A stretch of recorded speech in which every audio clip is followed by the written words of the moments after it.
Hey guys, it's your girl Aubrey back with another Aubrey's Learning Corner. Whoop whoop. So, Happy New Year's 2025. How's it treating you? I know we're only a week in, but how is 2025 treating you? Good. What are your guys' New Year's resolutions? I heard some of them are to follow all my pages, including my Instagram, and look at all my videos. That's a pretty good resolution. Okay, I'm kidding. But seriously, you guys definitely need to check out all my pages because I have some amazing stuff on there. And it shows all of my events and like the things I'm doing, yeah? Alright, now I just want to say I hope you guys are keeping up all of your New Year's resolutions because I'm sure everybody out there has some great ones. Like staying healthy, like keeping in touch with your friends more often, and staying on task a lot more. That's one of mine actually. I like staying on task and staying in the zone and focused, yeah? So I'm working on that right now. And I'm hoping to improve a lot more throughout 2025. Alright, so let's start talking about the Southwestern Advantage book and what we got going on today. Oh, you guys, my hair is dripping absolutely everywhere. We got, oh no. Alright, but today, on the Southwestern Advantage book, we got cell theory. Cell theory. So, you guys excited to talk about cells and like the cells in your blood, red blood cells, white blood cells, blood cells. I just showed you my arms. That was not blood cells, but whatever. Let's start reading about the cell theory. Cells are the basic units of all life. Every living organism consists of either a single cell or a collection of many interdependent. Interdependent? Do you guys know what that means?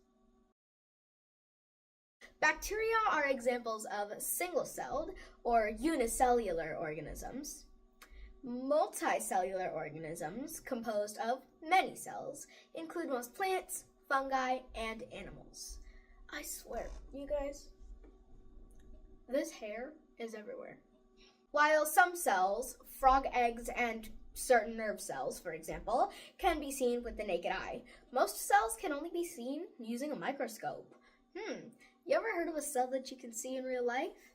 Yeah, no, me either. So, I guess we just figured that out. It would take about 40,000 red blood cells to fill this letter O right here. Oh my goodness, it's tiny. Oh my goodness. Like, look at this. I'm just gonna do this, and I'm gonna zoom in. Do you see how tiny that is? It would take 40,000 red blood cells to fill that O. Just that this small of an O. So imagine how many red blood cells are in our entire body. That'd take like millions. Like honestly, maybe even 100 million.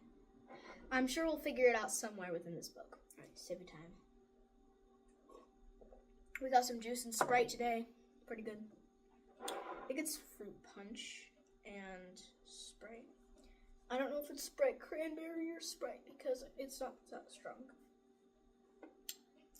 It takes millions of cells to...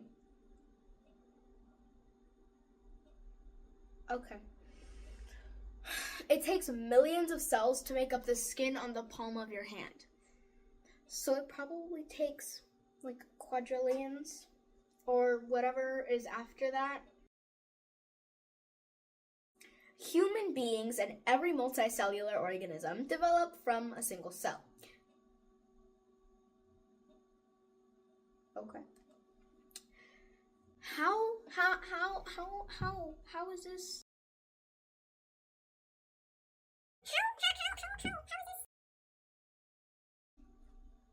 Human beings and every multicellular organism develop from a single cell.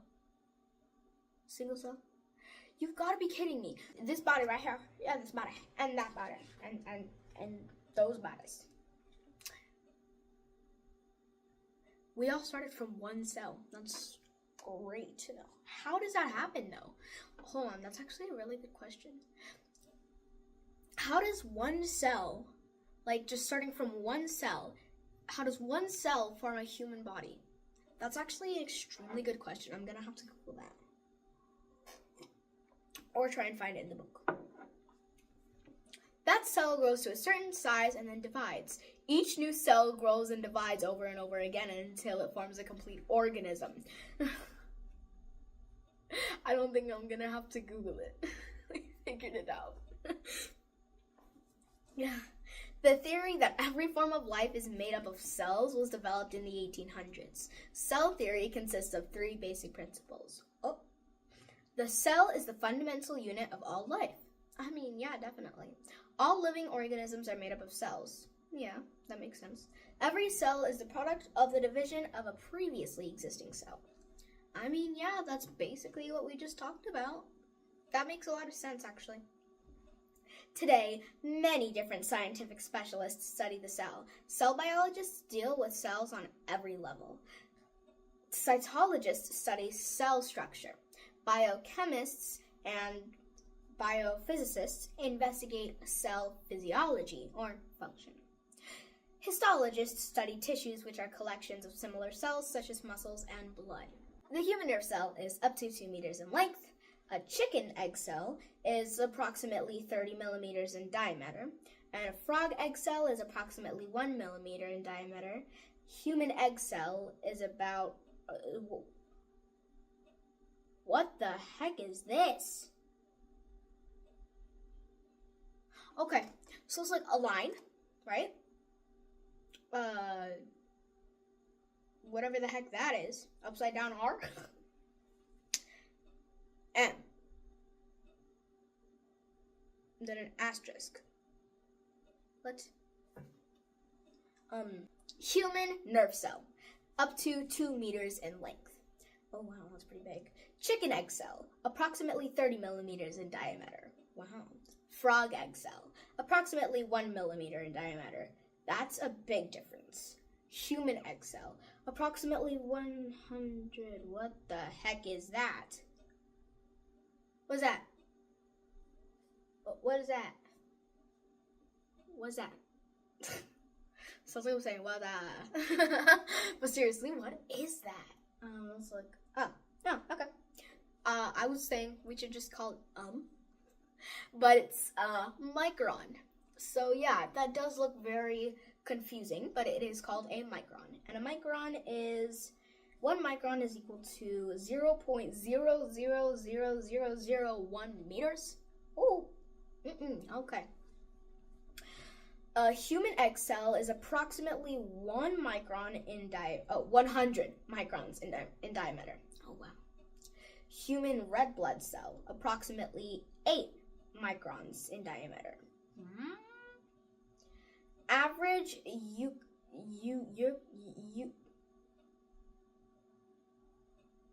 why? Okay. Average Average eukaryotic cell is approximately 10 to 100 microns in diameter. The average plant body cell, approximately 30 to 50 microns in diameter. Average animal body cell, approximately 10 to 20 microns in diameter. Average true bacteria, approximately 1 micron in diameter. Wow, that's really small. Average prokaryotic. So, approximately 1 to 10 microns in diameter. Mycoplasma, approximately 0.16 microns in diameter. Okay, so you're saying a micron is already 0.0000, however many zeros there are, 1 meters. And a meter is like tiny. And a mycoplasma is 0.16. Huh? So it's not even a full micron. It's like 0.000000001. That's incorrect measures. I'm sure I'll just figure that out. Oh, okay. Okay, for sure.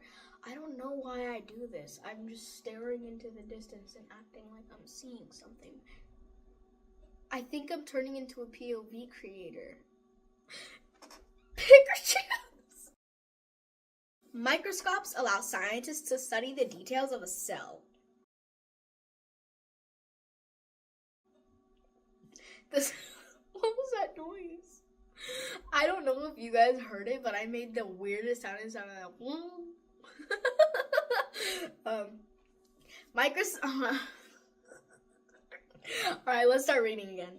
Microscopes allow scientists to study the details of a cell. The scanning electron microscope, on the left.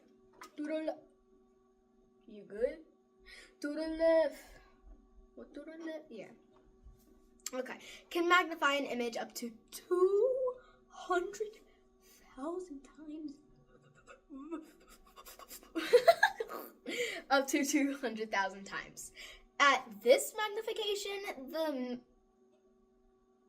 minuscule features of human blood, to the right, are clear, bright, and vivid. Yeah, the red blood cells look so weird. They look like deflated gummies, like deflated little gummies. Why do they look like that? That looks or like a Jello plate or something. The basics. Cells. All cells have certain characteristics in common. Cells are alive as you are. Huh? Okay, whatever. Cells are alive as you are. Cells breathe. Well, cells breathe, take in food, get rid of waste, grow, reproduce, and in time, die. Oh, wow. I need to start editing like this more because it's so fun. Yeah. Because it's so funny. Cells have a membrane, a thin covering that encloses every cell. Complete contents of a cell are called the protoplasm. Most cells have a structure called the nucleus, which contains the cell's genetic program, the master plan that controls almost everything the cell does. The part of the protoplasm outside the nucleus is called the cytoplasm. I keep thinking of Cairo from Genshin Impact, and it's like, does that mean it's cold? No, it's not. See, I don't know that, but I'm assuming it's not because, yeah. How do we know that? Cells. 1665, English physicist Robert Hooke coins the term cell after observing that a thin section of cork he was examining through a primitive microscope was made up of tiny chambers, like cells in a monastery. 1674, Dutch naturalist Anton van Leeuwenhoek observes, oh wow, I don't know how I even pronounce that. Look at that. Wow.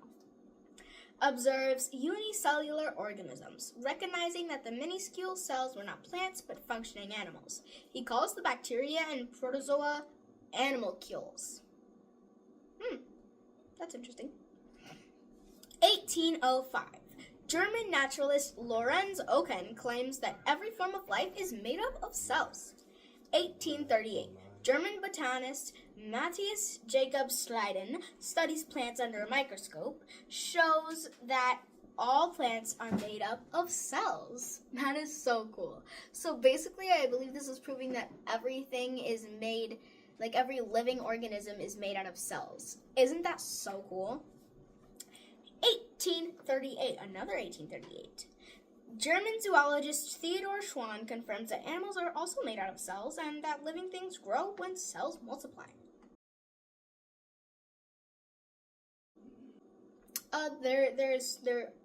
The human body has more than 10 trillion cells. So probably like quadrillion, definitely not 1 quadrillion. Probably like 15, 17 quadrillion cells. but still, that's a lot. Okay, first thing we gotta do is get the water off of my face, because why? But second of all, that's all I got for you guys today. Yep. Alright, so, don't be sad, don't cry. I'll be back tomorrow with another subject to teach you all about. Okay, but seriously, I'll be back with another subject to talk to you guys about tomorrow. And always remember, it's cool to be a nerd. Nerds are smart, and they learn so many different things, just like you and I. I'm glad you made it all the way to the end, and I see a lot of YouTubers doing this. So, if you made it to the end, put a book emoji or a glasses emoji to prove that you watched till the end. Alrighty, see you tomorrow. Bye!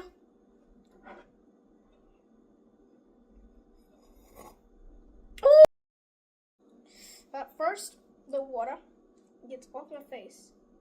Just get off my face. Ow! Oh! Okay. But after that, that's all. That's all I got for you guys today.